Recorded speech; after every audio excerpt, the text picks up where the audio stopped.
Happy Saturday, NFL fans. We're finished with another work week and time for another new edition of Jackson Pigskins. I'm your host, Tom Pollen. Wanda Weidman won't be with us this week. She has a lot of work to do and has to catch up on a project for work. So she wasn't able to do this show, but I'm with you also. Just a little note. Christopher Smitherman won't be producing today. He and his wife are on the way to the hospital because it's very possible his his son could be on the way. His baby, it's looking like it's that time, but you never know. With first children, tend to be a little unpredictable. So we'll see how that goes for Chris. But excuse me, I know all of our thoughts and prayers are with Chris, and that everything turns out well. And look forward to hearing the results of what happened today. Anyway, I have a full show for you this week, even though I am running solo. We had a coach's firing last Tuesday. Robert Saleh of the New York Jets was the first coach to be fired this season. And I do have quite a bit to say about that. God, I can't get that tickle out of my throat. But I have a lot to say because I've been watching Aaron Rodgers for quite a while. And the whole situation stinks. But as we go through it, I figured let's take a look at some of the other coaches that might be following Saleh on the unemployment line and who might be next as as owners start to get a little disappointed in their teams and their seasons and think that that head coaching firing will be the magic button. It's always the way to jumpstart your team. Also, Nostradamus will be here with your best bets for the week six action. Through 2 weeks, through the season, Nostradamus is now 12-4 straight up, 9-6 against the spread with my best bets. Best bets for this week's game will include the Falcons at Carolina and Jacksonville facing the Bears in London. So I like the spreads on those two games, and I'll give you a couple more to go along with it. So let's get going on the show. So Robert Saleh is out as coach of the Jets. First coach fired this season. He will not be the last. And Saleh was not just fired. He was escorted out the door, out of Jets headquarters, by the team's head of security, which tells you this isn't a normal firing because that's just not the way that happens in the NFL. Usually coaches get to give a farewell statement or, the team will come down and talk about it. Didn't quite happen this way, very unceremoniously.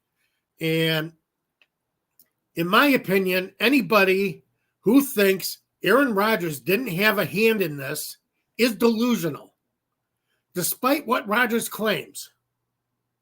And he's claiming to be completely innocent of all of this. But, as I say, anybody who thinks Rodgers didn't have a hand in this he hasn't watched Aaron Rodgers as long as I have. Rodgers and owner Woody Johnson met for an hour the night before the firing. So that tells you one thing. Of course, Rodgers, always he claims to be shocked at Saleh's firing. So on Pat McAfee's show last week, he said, as far as any of the ridiculous allegations, I'm not going to spend more than one sentence in response to it. I resent any of those allegations because they're potentially false, or patently false. I'm sorry. It's interesting the amount of power that people think I have, which I don't. And as I said, if you've watched Rodgers over the years in Green Bay and New York, nothing that ever happens on the field is Rodgers' fault. Just try and be the target of one of his stare downs on the field when he feels someone else made a mistake, someone missed a block, a receiver ran the wrong route. And I mean, earlier this year in the game against Tampa Bay, Saleh received one of those stare downs, and it's on video, received a stare down from Rodgers when he was trying to celebrate with Rodgers, about some positive things happening on the field. You see Rodgers walk away from him with that stare, that Aaron Rodgers stare. So, and Jets owner Woody Johnson, of course, helped engineer the trade that brought Rodgers to the Jets. But keep in mind, the Green Bay Packers were very willing to let Rodgers get away to the New York Jets. Of course, I'm taking care of a dog, a friend's dog, while they get their lives straightened out. So you might be hearing that dog in the background. I'm going to try and keep it as quiet as possible. But he's starting to whine. So we'll see how well that goes. But as I said, Rodgers... Nico, stop. Rodgers was available to go to the Jets because the Packers didn't want him. For one thing, they had Jordan Love to take his place. A second thing, they were tired of him in Green Bay. Oh, crying out loud. This is going to be ridiculous. Give me just a second, folks. I'm very sorry about this.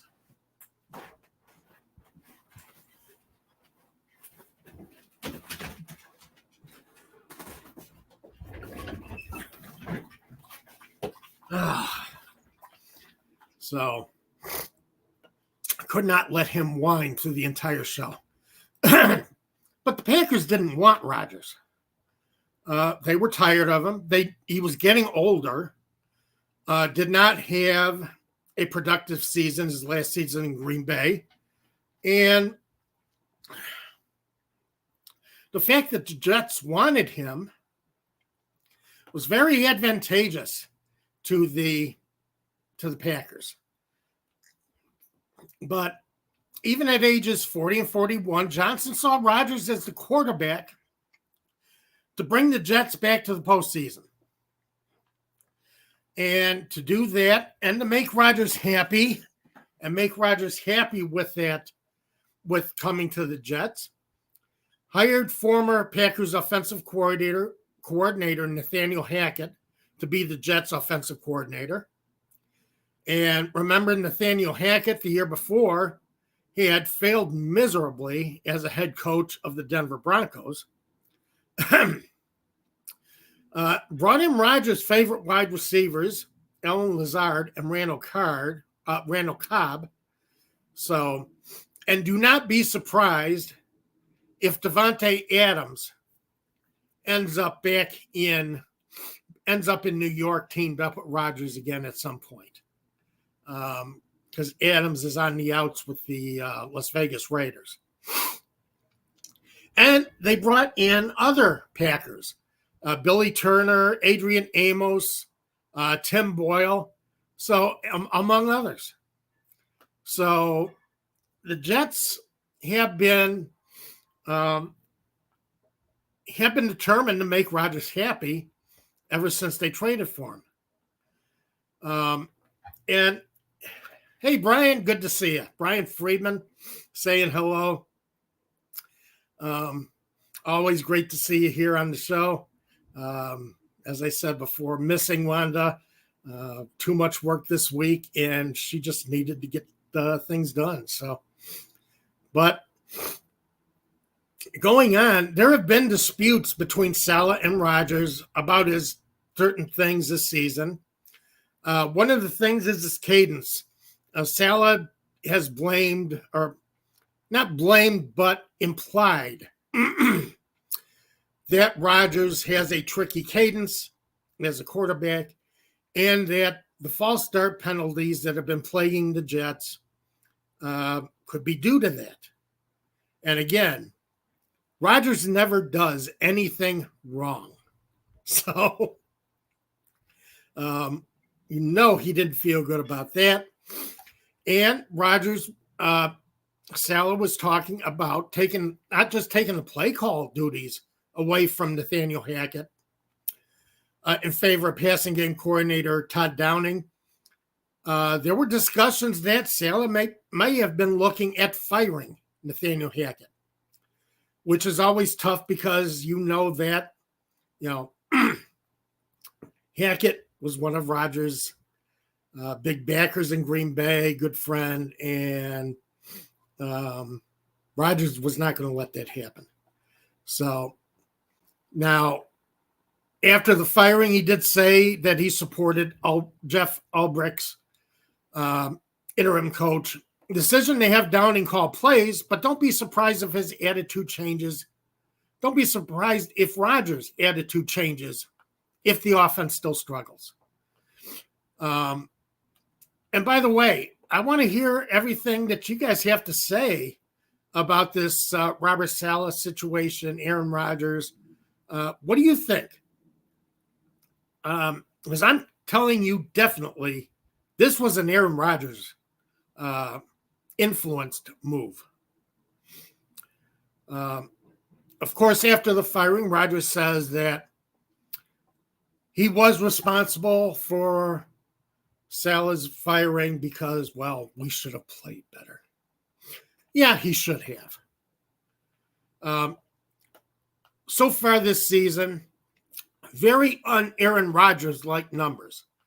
He's 15th in passing yards, 12th in the NFL in passing TDs, 28th with 5.1 net passing yards per attempt, and 26th in passer rating at 81.6.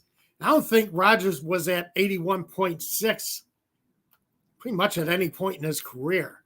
That's just, this is a guy who has a plus 100 passer rating for his career. So, tells me that, for one thing, he's on his way out. He's too old. He can't move like he used to. He can't create like he used to. And that happens to quarterbacks as they get older. The only two quarterbacks that I know that defied that is Tom Brady, who played effectively even when he went to Tampa Bay, and Brett Favre, who almost took the Minnesota Vikings to a Super Bowl at age 40. But for the most part, reflexes go. You don't react to things as fast. And that's happening to Rodgers. And it's Woody Johnson's fault, the owner, for thinking that Rodgers would be any better or would be different at ages 40 and 41 than what he is. It doesn't happen. And I know that's one of the concerns Falcons fans have had about Kirk Cousins being up there in age and wondering when things start slipping for Kirk Cousins. Well, that's one of the reasons why you do have to watch yourself when you do get a quarterback that's, getting older like that. But a quarterback hits 40, that's pretty much it. And it's But as I say, for Aaron Rodgers, nothing is Aaron Rodgers' fault. I have been watching him for years as he quarterbacked the Packers and his 2 seasons with the Jets. And that's the way it is. Aaron Rodgers was responsible, no matter how much he and Woody Johnson don't want to admit it. He was responsible for Robert Saleh being pushed out the door by the head of security last Tuesday night. So we have one head coach who is down this season. And we're going to have more.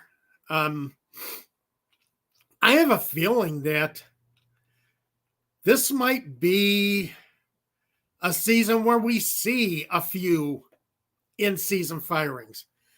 I don't think owners like to sit around and watch their quarterbacks or watch their teams struggle and fall to the bottom of the league and see their fans start to speculate about who they can get in the top 10 in the draft. That's not fun for anybody. Unless you're the owner of the Chicago White Sox baseball, Jerry Reinsdorf, who really doesn't give a damn about what his team does. So there are certain owners who, well, one owner who doesn't care in the sport of baseball. But a lot of owners in the NFL do get itchy trigger fingers when their teams struggle. And one of those is the owner of the team that the Falcons will be facing Sunday afternoon. David Tepper, and I think Panthers head coach Dave Canales is another one that, if he's not on the hot seat now, the flame is starting to be lit. And I don't think it's going to take too long before Canales is on a hot seat with David Tepper. Canales was brought in to tutor Bryce Young after his failed rookie season. Oh, by the way, if you have anybody you think is on the hot seat and is ready to get bounced as an NFL head coach, or is maybe a couple of losses away from getting bounced as an NFL head coach, let me know. Say so. I want to hear what you think. I always want to hear what the fans of the show think. So, but this season, Young was benched 2 weeks in favor of Andy Dalton. Canales had all summer and training camp and OTCs and training camp to try to tutor Bryce Young. And Bryce Young did not look any better this season than he did last season in his rookie year. And I don't know what Canales did for him. And it's turned the Panthers season upside down again, because this is a team that is not capable, really isn't capable of beating most teams in the NFL. Dalton played in week 3 against the Raiders, but Carolina's offense sputtered the past 2 weeks. And actually last week, Bryce Young came in for the final drive against the Bears. Now, we got Brian. Yeah, maybe Bryce Young is just no good. Yeah, I agree, Brian. I don't think Bryce Young is very good myself. But you got to look at this from David Tepper's point of view. They spent a number 1 draft pick on Bryce Young. They traded up, gave the Bears quite a bit of draft capital and draft capital that the Bears have turned to their advantage, along with wide receiver DJ Moore, just to draft Bryce Young And he's not developing any more than this season, any more than he did last season. So, and remember what happened to Frank Reich after about week 13 last year. Frank Reich did not show any marked improvement with Bryce Young. And Reich took the beating for it. He took the firing in season. I think Canales would be able to survive if Andy Dalton had continued to play at the level he did in week 3 against the Las Vegas Raiders. But Dalton's had a couple of rough weeks. And last week, the Bears just shut him down. And the Bears defense, and Brian, again, not Canales' fault if Young just stinks. No. However, as I said, Andy Dalton has not been doing any better, except for his one game against the Raiders. Andy Dalton has just sputtered in the offense. And I think that's kind of the key to what's going to happen to Dave Canales. Because, I mean, I think at some point they are going to come to the conclusion that Bryce Young is not the quarterback that they thought he was going to be, that they're going to have to start all over again next season and pick a quarterback and start training him, start coming through. But I don't think Canales is going to be there. The Panthers have had 5 coaches in 3 years.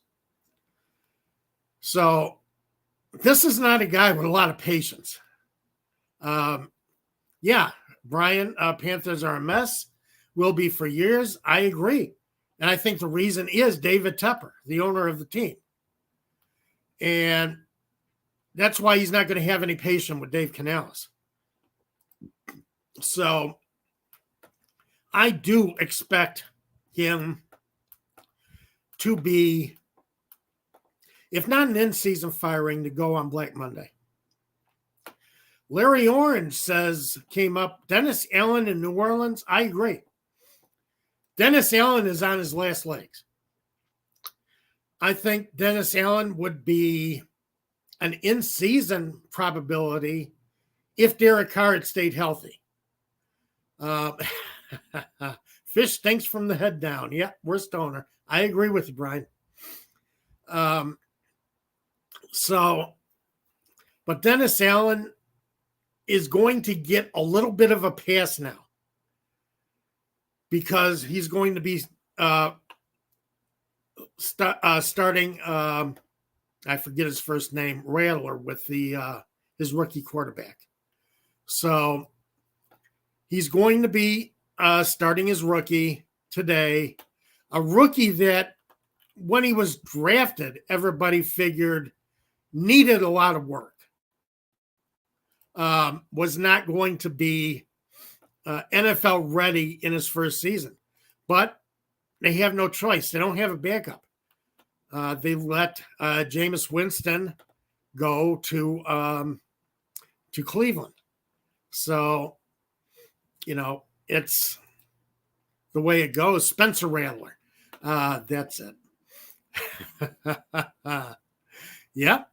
I know all Atlanta fans are glad to have Carolina in the NFC South because it's nice to have a team that you have a strong feeling that you can take care of twice a year. And I know. But Dennis Allen, the Saints started just incredibly hot.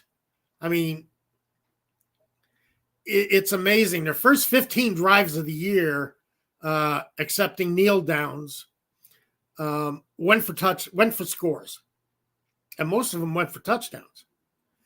So it looked like the Saints were really just, lit a fire coming out of the starting blocks. Usain Bolt like start to the season for the Saints. But man, they have fallen hard. They have fallen on hard times since then. And on both sides of the ball. And that's with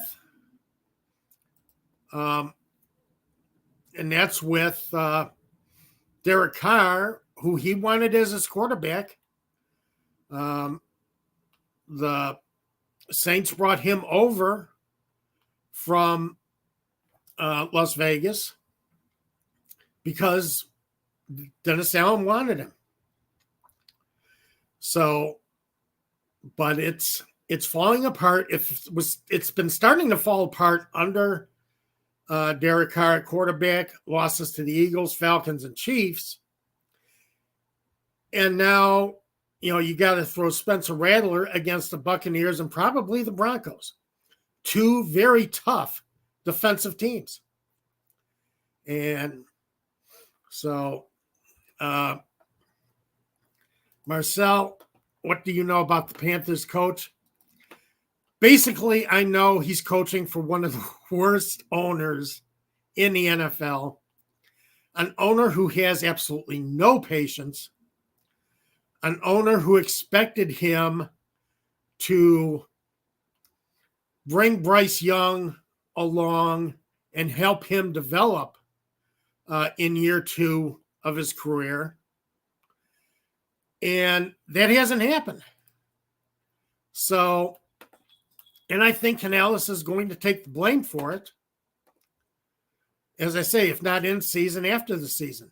This is an owner who's gone through 5 coaches in 3 years. Canales is the 5th. He's fired a coach every season because of the way his team has performed on the field. And I don't think there's anything Canales can do. He's a former quarterbacks coach. I think he was brought in to be the man to make Bryce Young competent, if not a Pro Bowler. So, what coaching tree and stuff? Let me look it up real quick, Marcel. That's a good question. I know he was a quarterbacks coach in his past. So, and I forget exactly who. Let's take a quick look. I have Pro Football Reference right here. He was quality control coach for the Seahawks, assistant quarterbacks coach for the Seahawks in 2012, 2014, wide receivers coach for Seattle from 2015, 2017, quarterbacks coach and passing game coordinator from 2018 to 2022, offensive coordinator of the Bucs last year, and head coach of the Panthers this year. So a lot of experience on offense and a lot of experience working with quarterbacks. Well, worked with Russell Wilson for quite a while with Seattle. And so quite a big background with quarterbacks and in coordinating, being an offensive coordinator, coordinating passing game. So, yeah, I think you had to really pay close attention to his career. I had to look it up to figure out where the Panthers found him. So that's, pretty much all you can do. But yeah, Larry Orange, I do think, as I say, Dennis Allen, that team has fallen apart. Let me find some of their in-season stuff here. But their team has fallen apart over the last 3 weeks after such a red-hot start. And I have to wonder how long the Saints are going to tolerate it. So, where are the Saints? Where are they? Looking for the Saints on my stat spreadsheet. Playing Tampa Bay. And they're losing. Of course, their stats are a bit distorted because of those first couple of weeks of the season. But overall, defensively, this is still a strong team. And I think it's been rough to watch them, for Saints fans to watch that team fall apart the way they have. Even though they have some great weapons on offense with Alvin Kamara, who's been running very well this year. Chris Olave, who had a down week. But, there's guys that I know that, the Saints feel that, or that Mickey Loomis feels that he put on the field and gave Dennis Allen a chance to convert those players into a winning team, and it's not happening. So yeah, Larry Orange, I do think Dennis Allen is going to be gone after this year. I think he survives the season, but I think he is gone after this year. And Larry Orange brought up another one, maybe Doug Peterson in Jacksonville. I think definitely Doug Peterson in Jacksonville. As a matter of fact, Robert Saleh became the third head coach fired after a return from London. I think Doug Peterson could very possibly be the fourth head coach fired on his return from London. I think Peterson was lucky to even make the London trip, except they did beat Indianapolis last week, although they struggled to do it because Indianapolis, even without Jonathan Taylor, played a hell of a game behind Joe Flacco and nearly knocked off the Jaguars.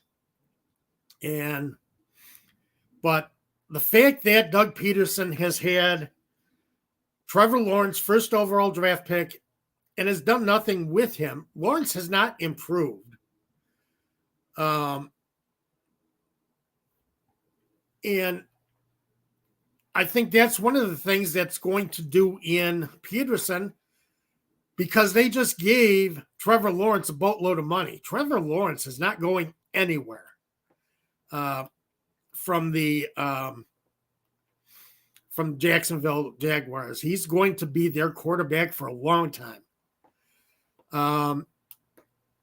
And so, but he hasn't progressed. And, everybody thought that Lawrence spending his first season with Urban Meyer, or part of his first season with Urban Meyer as his head coach, probably affected him. And I agree it did. But he's had 3 years now to get his game right, to be a quality quarterback. And he's never stepped up to living up to the hype of being a number one, a first overall draft pick. And yeah, Larry, I think Peterson is going to pay the price. So it's rough to say, but he's not winning. And Jacksonville's defense is terrible.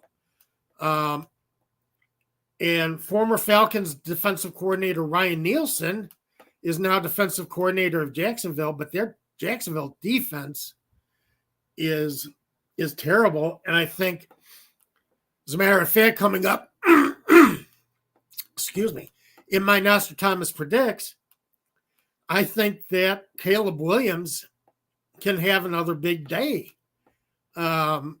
this week in London, facing Jacksonville and that defense. But again, you got a general manager who probably would come forward and say that he's done what he can to put winning players around his star quarterback, but they have not performed that way. Trent Baalke has to feel that, with Travis Etienne, Ingram at tight end, and I know Evan Ingram's been injured, so that's been a negative on the Jaguars so far. But as a quarterback, you have to do something to make the players around you better. And Trevor Lawrence hasn't done it. And I'm beginning to wonder if he's capable of doing it. I heard a couple of weeks ago, I don't know who said it, but there was a comment from an NFL expert saying that he didn't feel that Trevor Lawrence was playing with confidence. Trevor Lawrence did not look confident as the quarterback of the Jaguars. And that could be. He's got all kinds of ability, but has never showed it. And Larry, I think that Trent Baalke and the Jacksonville Jaguars have had enough and will have had enough, especially considering that I think they're going to lose to the Bears. And then they got to play the New England Patriots with Drake May as the quarterback, as their third overall draft pick. Drake May is going to be playing this week. So we're going to see, can Peterson, can his Jacksonville Jaguars win? I don't know. Good question. I think Eagles coach Nick Sirianni might be on the edge. It depends on how they continue this season, how they,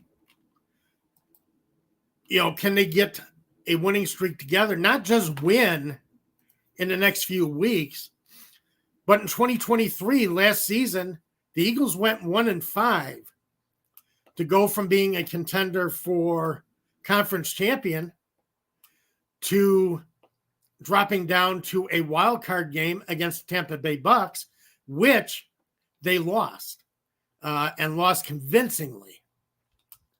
So you got to feel that, Howie Roseman, I know, feels that he's put together a hell of a team around Jalen Hurts, and that this team should be contending. And if this team doesn't contend in a wide open NFC East, despite how the Commanders have started, I still think it's a wide open NFC East. Brought in Saquon Barkley this year, and it's still a team that has struggled. Lost to the Falcons in week 2, lost a big loss to the Buccaneers before their bye week. So definitely a team that's up and down right now. And, depending on how they go over the next 4 games over this next quarter of the season, I think is going to have a lot to say about how Sirianni does to finish this off. Yeah, I know. Brown and Smith have been out. I do get that. And I think that's one of the things that gives Sirianni some time. But Sirianni was kind of on the edge last year when that team finished 1-5 and exited the playoffs the way they did. So, but, hopefully he's got a healthier team coming back this week to play the Browns, because that's another coach that I feel is definitely could find himself out before the season's over, Kevin Stefanski. And I think it's unfortunate because I think Stefanski's going to take the fall for the failure of Deshaun Watson. And I think the failure of Deshaun Watson sits directly at the feet of Deshaun Watson. He was out too long. When he came back to the NFL, his game suffered, and his game is still suffering. And I don't think he's ever going to get it back. Now, Stefanski, again, everybody's saying that Stefanski's getting heat from upper management to play Watson. And I've seen others say that, well, Watson isn't going anywhere because all his money is guaranteed, and it's big money, through 2026. But that doesn't mean he has to play him. And I'm hearing a lot of calls for Jameis Winston. And I'm surprised that we haven't seen more from Browns players being frustrated about being on the field with Deshaun Watson. The defense playing its butts off with Deshaun Watson as their quarterback. But so far, everybody has been kind of towing the line in Cleveland. But I do think that oh, Marcella, yeah, I got to put that one up. That's it. Needs more good massages with happy endings. Yeah, you never know. Maybe that's it. I don't know. But, I can look at Watson's numbers real quick. And I know, his numbers are near the bottom of the NFL. 68.2% completion percentage. 930 yards passing, 4 touchdowns, 4 interceptions. Passer rating of 85.7. So and net yards per attempt, 5.84. So I'm sorry, I had the wrong quarterback on that one. Oh. Sometimes the eyes are not what they used to be. So, again, Deshaun Watson, 5 TDs, 3 interceptions, 60.2 completion percentage. Passer rating, 74.8. Net yards per attempt, 3.46. Pathetic. Horrible. So, Brian, I kind of feel the same way. I'm sure Browns players are quietly frustrated. Yeah, I kind of feel I stand with you on that. Because there's no way they can be thrilled with what's happening on the field, kind of wasting their efforts, especially the defense. And this is still a good defense, but wasting their efforts on defense. And, just not coming through. And it's not like he doesn't have weapons on offense. So, Watson has got to sit. And if Stefanski doesn't sit him, I think Stefanski is going to be on his way out. Anyway, that's my list of head coaches in danger. I appreciate the comments that I've received back from everyone. And always enjoy the interaction. But at this point in the show, going to move on to Nostradamus Predicts. Last week, I was 2-3 in week 5. I had the Ravens -2.5 at the Bengals. I said the Ravens could use their ground game to grind the ball down the Bengals defense. Ravens did rush 34 times for 175 yards and a TD, but 51 of those yards came from Derrick Henry's 51-yard run in overtime. So Jackson actually passed the Ravens to victory. Oh, Brian, you cannot. An Amari Cooper problem on the fantasy team. Oh, Brian, I would have laid off Browns players on the fantasy team. That's just rough to take. Because I have no faith in Deshaun Watson. I didn't. And I was thrilled. For one thing, I couldn't believe that Arthur Blank was going after him for the Falcons. And I was thrilled. And I think if you go back on, these shows at the time, you will hear me say I was thrilled that they didn't get him. And the problem with their chase of Deshaun Watson was that it drove Matt Ryan out of town. But I was thrilled the Falcons did not get Deshaun Watson. And as you can see how things have gone the last couple of seasons, yeah, I think that's justified. But Jackson completed 26 passes for 348 yards and 4 touchdowns. The hell of it is Baltimore doesn't get a chance to win that game if Zach Taylor hadn't taken the ball out of Joe Burrow's hands in overtime, had Burrow hand off 3 times, and tried to kick the game-winning field goal, which, had a bad snap and ended up going wide.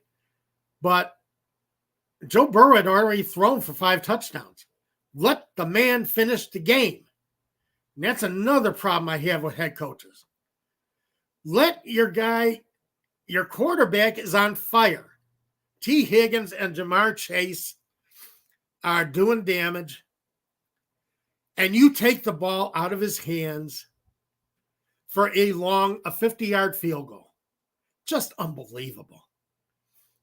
And if Mike Brown, president of the Cincinnati Bengals, weren't so averse to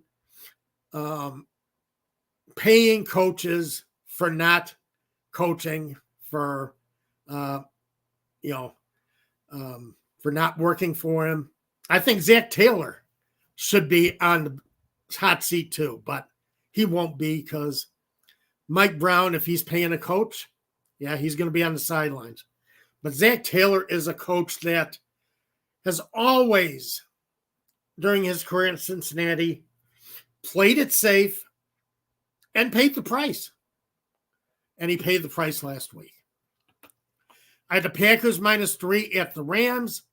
The Rams actually performed better on offense than the Packers. However, the Packers took an 11-point lead in the fourth quarter, never gave it up.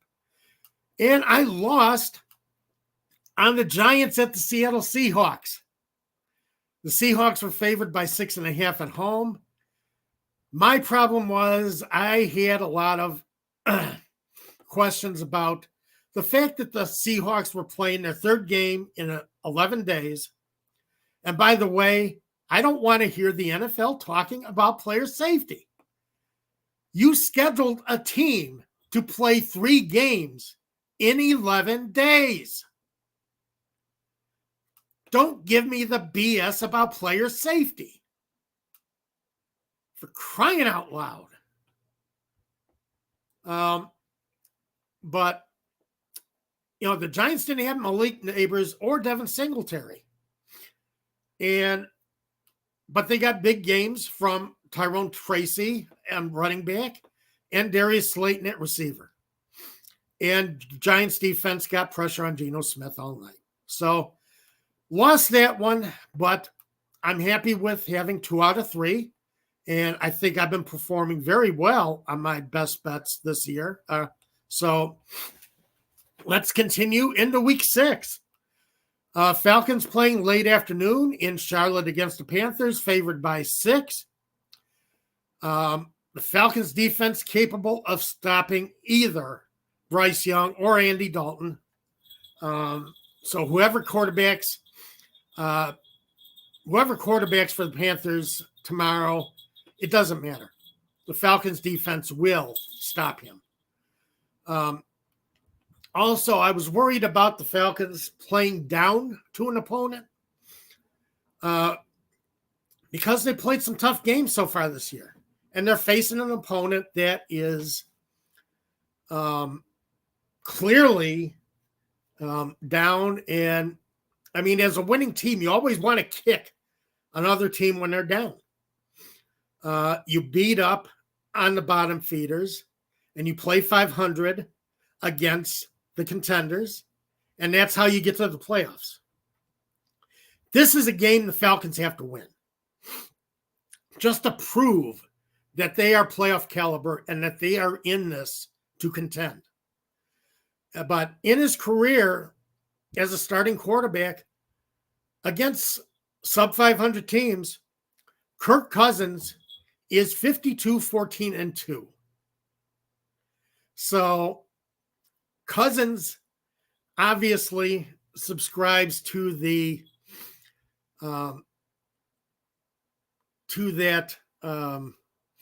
way to handle the season that, beat up on the sub-500 teams and play even against the winners, and you're going to do fairly well in your season. So I'm looking for a big game out of Kirk Cousins against demoralized, very down Carolina defense. So taking the Falcons to win and cover tomorrow. And I'm very confident about that one. Bears are favored by 1 point against Jaguars in London. Again, Bears defense is a lot tougher than the one Jacksonville faced last week. Jacksonville faced a defense that is struggling in Indianapolis. The Bears are very good on defense. And I think Caleb Williams against the Jacksonville defense could have another big game like he did last week against Carolina. So I am taking Marcel.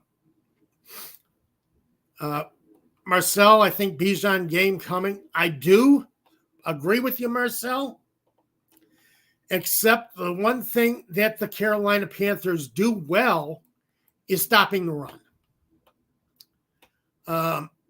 They're 11th, 4.3 yards per attempt. However, I think Kirk Cousins is going to tear that defense up through the air. And I think that's going to open up a lot of opportunities for Bijan Robinson. So I can see Bijan having a big game this week. And I'm hoping to see Bijan having a big game this week. I want to see Bijan Robinson have a big game this week.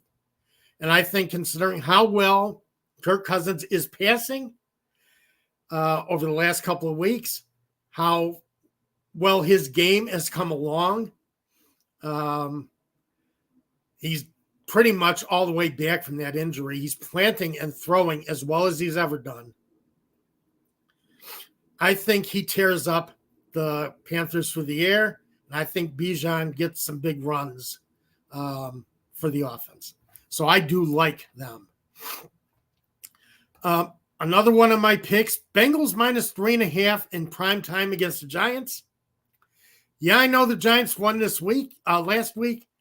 I know Malik Neighbors will be back. And believe me, Malik Neighbors is the real deal. God, that guy's good. He'll be back for Daniel Jones. However, don't overreact to what happened last week. I think the Bengals are out to win. They need it. They are desperate to stay relevant, playoff relevant this season, even though they did start 0-3, which is normally a killer for a team's playoff hopes, as Wanda and I talked about a couple of weeks ago. But the way Joe Burrow is playing, and as I said, he should have won last week. However, Neighbors, Brian says Neighbors is out this week. I read somewhere that Neighbors was going to be back. So, looks like they will be without Neighbors and Singletary again, which just makes me feel better about the Bengals -3.5 in prime time. The Giants do not play well. Daniel Jones has not performed well in prime time. I don't have the numbers in front of me. I'm going to look up the numbers for my article that I'm going to be writing on my blog this week with my best bets. Yeah, Brian, you should wish you got him on your fantasy team because, as I said, Malik Neighbors is the real deal. Even with Daniel Jones at quarterback, Malik Neighbors is the real deal. I love that kid. Amazing receiver.